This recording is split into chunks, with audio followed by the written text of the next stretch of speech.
Breaking news.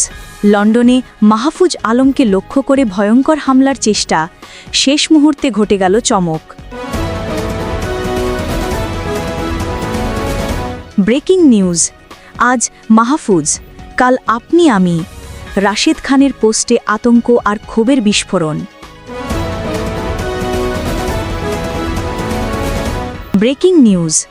1971 আর 2024-এর গণহত্যাকারীরা এক হচ্ছে।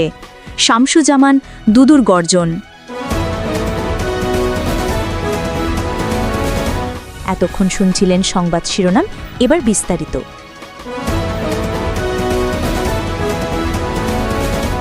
লন্ডনের আকাশে উত্তেজনার ঝড়। তথ্য ও সম্প্রচার উপদেষ্টা মাহফুজ আলমের ওপর হামলার কেসটা ঘিরে এখন তোলপাড় সারা বিশ্ব। বিস্তারিত পুরো ঘটনা শুনুন টানা 10 মিনিটের এই প্রতিবেদন থেকে। শুক্রবার স্থানীয় সময় সন্ধ্যা 7টা, যুক্তরাজ্যের লন্ডনের কেন্দ্রস্থল ব্লুমসবারি এলাকা, খ্যাতনামা SOAS university the school of oriental and African স্টাডিজের ক্যাম্পাসে বাংলাদেশ হাই কমিশনের সহযোগিতায় একটি গুরুত্বপূর্ণ সেমিনার আয়োজন করা হয়েছে। এই সেমিনারে যোগ দিতে এসেছিলেন বাংলাদেশের তথ্য ও সম্প্রচার উপদেষ্টা মাহফুজ আলম। সন্ধ্যার আকাশে হালকা ঠান্ডা হাওয়া বয়ে যাচ্ছিল, চারপাশে কৌতূহলী মানুষের ভিড়। কিন্তু শান্ত পরিবেশ হঠাৎ করে রূপ নিল উত্তেজনার বিস্ফোরণে। সেমিনার শেষে, ঠিক যখন হাই কমিশনের গাড়িটি পেছনের রাস্তা দিয়ে বের হচ্ছিল, আওয়ামী লীগের কিছু নেতাকর্মী দ্রুত এগিয়ে আসে। তারা আচমকা গাড়ির দিকে ডিম নিক্ষেপ শুরু করে। তাদের কয়েকজন গাড়ির সামনে শুয়ে পড়ার চেষ্টা করে, যেন গাড়ির গতি থেমে যায়। মুহূর্তেই চারপাশে হইচই পড়ে যায়। লন্ডনের ব্যস্ত রাস্তায় ছড়িয়ে পড়ে বিশৃঙ্খলা ও তীব্র উত্তেজনা।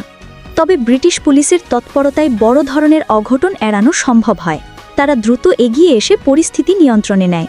ডিম নিক্ষেপের ফলে গাড়ির গায়ে দাগ পড়লেও ভয়াবহ ক্ষতি হয়নি। হাই কমিশনের কালো রঙের বিলাসবহুল BMW গাড়িটি নিরাপদে সেখান থেকে সরে যায়। কিন্তু সবচেয়ে নাটকীয় তথ্য হল, যে গাড়িতে হামলার চেষ্টা হয়েছে সেখানে মাহফুজ আলম মোটেই ছিলেন না। তিনি অন্য পথে, অন্য গাড়িতে করে বিশ্ববিদ্যালয় এলাকা ত্যাগ করেছিলেন। অর্থাৎ হামলাকারীরা ভুল তথ্যের ভিত্তিতে পুরো ঘটনাটি ঘটিয়েছে। হাই কমিশনের প্রেস মিনিস্টার আকবর হোসেন জানিয়েছেন, আওয়ামী লীগের কর্মীরা ভেবেছিল এই গাড়িতেই মাহফুজ আলম আছেন, তাই ডিম নিক্ষেপ করেছে। তিনি আরও বলেন, মাহফুজ আলম তখন অন্য পথে নিরাপদে বের হয়ে যান। পরে লন্ডনে বাংলাদেশ হাই কমিশনে জুলাই গণ অভ্যুত্থানের 1 বছর শীর্ষক এক আলোচনায় তথ্য উপদেষ্টা মাহফুজ আলম নিজেই পুরো ঘটনার প্রতিক্রিয়া জানান। তিনি বলেন, আজ আমি আওয়ামী লীগের আক্রমণের কাছাকাছি পর্যায়ে ছিলাম। তার কণ্ঠে ছিল দৃঢ়তা, চোখে ছিল অদম্য সাহসের ঝলক। এই ঘটনা শুধু যুক্তরাজ্য নয়, বাংলাদেশের রাজনৈতিক অঙ্গনেও তুমুল আলোড়ন তুলেছে। প্রবাসী বাংলাদেশিরা সোশ্যাল মিডিয়ায় ক্ষোভে ফেটে পড়েছেন।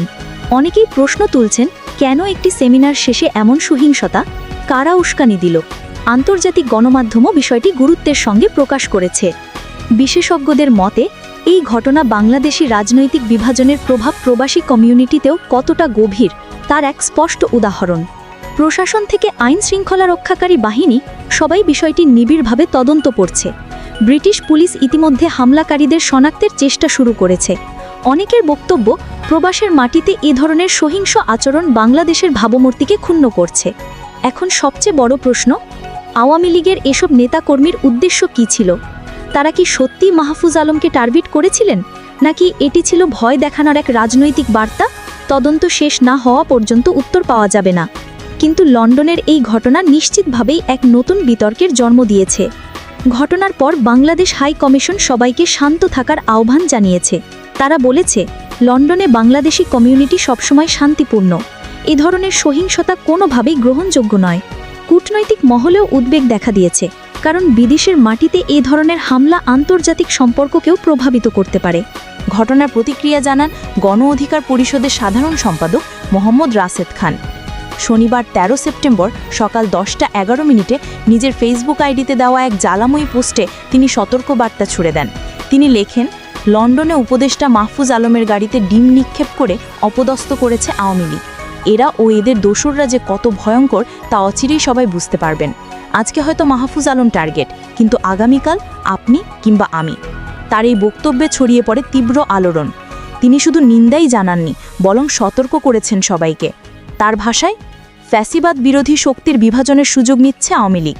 ক্ষমতার মোহে অন্ধ হয়ে তারা ফের স্বরূপে ফিরবে, আর এর খেসারত দিতে হবে আমাদেরকেই, খুব চরমভাবে।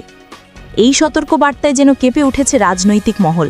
রাশেদ খানের পোস্ট ভাইরাল হয়ে ছড়িয়ে পড়েছে সোশ্যাল মিডিয়ায়। প্রবাসী বাংলাদেশিরা ক্ষোভে ফেটে পড়েছেন। রাজনৈতিক বিশ্লেষকরা বলছেন এটি নিছক গাড়িতে ডিম নিক্ষেপ নয়, বরং একটি রাজনৈতিক বার্তা। বার্তা স্পষ্ট: ভয় দেখানো, আতঙ্ক ছড়ানো আর বিরোধীদের মুখ বন্ধ করে দেওয়া। এখন প্রশ্ন হচ্ছে, আওয়ামী লীগের এই কাণ্ডের আসল উদ্দেশ্য কি? তারা কি সরাসরি মাহফুজ আলমকে লক্ষ্যবস্তু বানাতে চেয়েছিল, নাকি এটি ছিল প্রতীকী হামলা, ভয় প্রদর্শন? ব্রিটিশ পুলিশ ঘটনার তদন্ত শুরু করেছে, তবে উত্তেজনা থামছে না।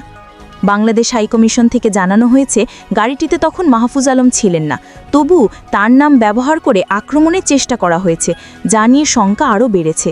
লন্ডনের আলোচনায় এখন একটাই প্রশ্ন: বাংলাদেশি রাজনীতি কি বিদেশের মাটিতেও হিংসতায় রূপ নিচ্ছে? রাশেদ খান তার পোস্টে স্পষ্ট ভাষায় বলেছেন, আমাদের বিভক্তি, আমাদের দুর্বলতাকেই কাজে লাগাচ্ছে আওয়ামী লীগ। তাদের এই আগ্রাসী রাজনীতি ঠেকাতে না পারলে ভবিষ্যৎ হবে ভয়াবহ। এখনই সবাইকে ঐক্যবদ্ধ হতে হবে। ঘটনার পর সোশ্যাল মিডিয়ায় ছড়িয়ে পড়েছে নানা প্রতিক্রিয়া। কেউ বলছেন প্রবাসের মাটিতে রাজনীতির নামে এই বর্বরতা কোনোভাবেই মেনে নেওয়া যায় না। আবার কেউ মনে করছেন এটি আওয়ামী লীগের আগ্রাসী রাজনীতির নতুন রূপ। রাজনৈতিক বিশ্লেষকরা মনে করছেন এই ঘটনার প্রতিটি পদক্ষেপে লুকিয়ে আছে গভীর রাজনৈতিক বার্তা। আওয়ামী লীগের এই কর্মকাণ্ড শুধু প্রবাসে নয়, বাংলাদেশের ভেতরেও চরম প্রভাব ফেলবে। গণ অধিকার পরিষদের মতো উদীয়মান রাজনৈতিক শক্তিকে ভয় দেখাতেই হয়তো এই পদক্ষেপ। শেষমেশ একটাই সত্য: লন্ডনে মাহফুজ আলমের গাড়িতে হামলার চেষ্টা ছিল কেবল একটি ঘটনা নয়, বরং বাংলাদেশের রাজনৈতিক সংঘাতের এক নতুন অধ্যায়। রাশেদ খানের সতর্কবার্তা যেন আমাদের চোখ খুলে দিয়েছে। আজ তিনি বলেছেন, কাল হয়তো আপনাকে বলার মতো কেউ থাকবে না। তাই সতর্ক হন, ঐক্যবদ্ধ হন, কারণ সবাই বাকি নেই। ৭১-এর রক্তক্ষয়ী মুক্তিযুদ্ধের স্মৃতি আর ২০২৪-এর অস্থির সময়ের ভয়াল ছায়া আজ যেন এক ভয়ঙ্কর মিলনের পথে। বিএনপির ভাইস চেয়ারম্যান শামসুজ্জামান দুদু গর্জে উঠে বললেন, ১৯৭১ এবং ২০২৪-এর দুই গণহত্যাকারী এখন একই ছাতার নিচে এক হতে চাইছে। শুক্রবার জাতীয় প্রেসক্লাবের অডিটোরিয়ামে প্রতিনিধি সম্মেলনে উত্তাল কণ্ঠে তিনি উচ্চারণ করলেন, একটা শ্বাসরুদ্ধকর সময় পার করছি আমরা, যারা বাংলাদেশ চায়নি, যারা মুক্তিযুদ্ধে গণহত্যা চালিয়েছিল, আর ২০২৪-এর সেই ভয়াবহ দমনযজ্ঞ, এই দুই অশুভ শক্তি নানাভাবে এক হওয়ার ষড়যন্ত্র করছে। দুদুর সতর্কবার্তা: নির্বাচন ঠেকাতে নতুন নতুন বয়ান সাজাচ্ছে এই অন্ধকার শক্তি। তিনি চ্যালেঞ্জ ছুড়ে বলেন, নির্বাচন ছাড়া কোনো বিকল্প নেই। দীর্ঘ ১৬ বছরের রক্তঝরা লড়াই, অসংখ্য শহীদের আত্মদান, সবকিছুর একমাত্র গন্তব্য গণতন্ত্র, আর সেটির একমাত্র পথ স্বাধীন ও সুষ্ঠু নির্বাচন। তিনি আরও তীব্র কণ্ঠে ঘোষণা করেন, যদি আমরা নির্বাচনের বিরোধিতা করি তবে আমরা স্বৈর শক্তিরই সহচর হব। তিনি শেখ হাসিনার অতীত ৩টি নির্বাচনের কড়া সমালোচনা করে বলেন, ওগুলো নির্বাচন নয়, ছিল নিছক ভণ্ডামি। শামসুজ্জামান দুদু দৃঢ় কণ্ঠে আশ্বাস দিলেন, বাংলাদেশকে রক্ষা করতে হলে শহীদ জিয়া, বেগম জিয়া ও তারেক রহমানের নেতৃত্ব ছাড়া বিকল্প কোনো শক্তি নেই। তিনি বিশ্বাসের সঙ্গে ঘোষণা করলেন, ২০২৬ সালের ফেব্রুয়ারি মাসের নির্বাচনের মধ্য দিয়েই সব ফয়সালা হয়ে যাবে। এই জ্বালাময় বক্তব্যে সমগ্র অডিটোরিয়াম উত্তেজনায় কেঁপে ওঠে। শত শত নেতাকর্মীর চোখে মুখে তখন একটাই সংকল্প: গণতন্ত্রের লড়াই যে কোনো মূল্যে জয় করতে হবে।